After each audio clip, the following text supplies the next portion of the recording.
Thanks for clicking on the webcast. I'm Laura Queso. Here's the latest from WENY TV News and the Star-Gazette. There was a brief scare at Elmira's Southside High School Wednesday morning. The Star-Gazette reports a man armed with a BB gun was checking pigeon traps on the roof of the former Remington Rand building and scared someone at the school. The school went into lockdown at 9:45. They were given the clear 20 minutes later. The Chemung County Sheriff's Department says the man wasn't supposed to have a pellet gun. They're checking with the Department of Environmental Conservation to see if charges should be filed. Police have not identified the man. Governor Andrew Cuomo's tours of Regional Economic Development Council project sites are on hold. That's while Hurricane Sandy recovery efforts continue. This is according to the Star-Gazette. Now, there are 10 regional councils across the Empire State that have submitted funding requests. One of those is the $5.2 million request for the proposed $43 million Elmira Regional City Center project.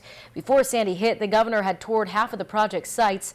A spokesman for Empire State Development in Albany says remaining regional tours are on hold, but Elmira City Manager John Buren says Cuomo never even said he's coming to Elmira. The Southern Tier Regional Economic Development Council has invited Cuomo to visit the region on November 27th. Well, taxes are going up in the city of Ithaca. The Common Council passed the 2013 budget last night, and it includes a 2.7% tax increase. Mayor Savante Myrick points out it's the lowest tax increase since 2000. The council was facing a $3 million budget gap. The mayor's proposal was called, quote, aggressive, but other council members, because of the serious restructuring to city government, said it wasn't. Many of the complaints about the budget were that it didn't address the issue that 60% of properties within city limits are off the tax base. Those properties are either colleges or nonprofits and therefore non-taxable, driving the rate up for residents. The mayor has said he'll work on adding property taxes to the tax base.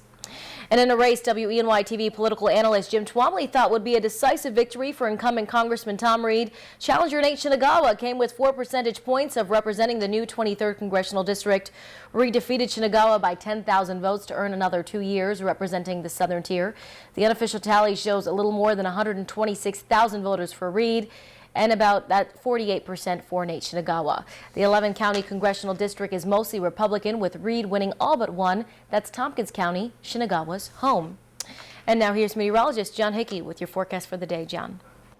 Thanks. Looks like another cool day, Laura, so we'll be bundling up once again, but by the weekend, temperatures will be rising nicely. The chill continues today, tonight, too. Temperatures down in the low 20s for tonight, but warmer temperatures are ahead. We'll start rising those temperatures up into the 50s and eventually the 60s. Before we can get to the 60s, though, we have a slight rain chance coming through on Saturday as a warm front lifts north of the tiers. As far as this morning goes, we're looking okay, just some cool temperatures out there and kind of a mixed sky cover and cloud as we have that nor'easter off towards our east, wrapping in some of that moisture, but we're not getting much more than cloud cover from that. But New England and even down in towards New York City saw some snow. In fact, some heavy snowfall reports coming from Connecticut, close to a foot of snow reported there.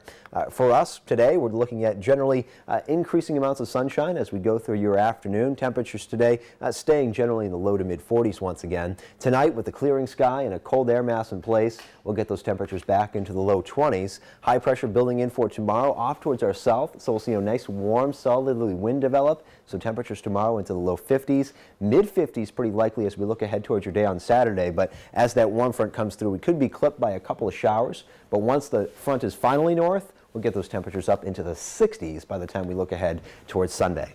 Interactive Sky Tracker 7-day forecast, mid 60s, perhaps even a bit warmer on Sunday, and then pretty close to that again Monday. Big cool down expected, though, with a cold front on Tuesday. That's your forecast. Here's Laura. All right, thank you, John. For the latest news, weather, and sports, be sure to watch WENY TV News at 5:30, 6, and 11.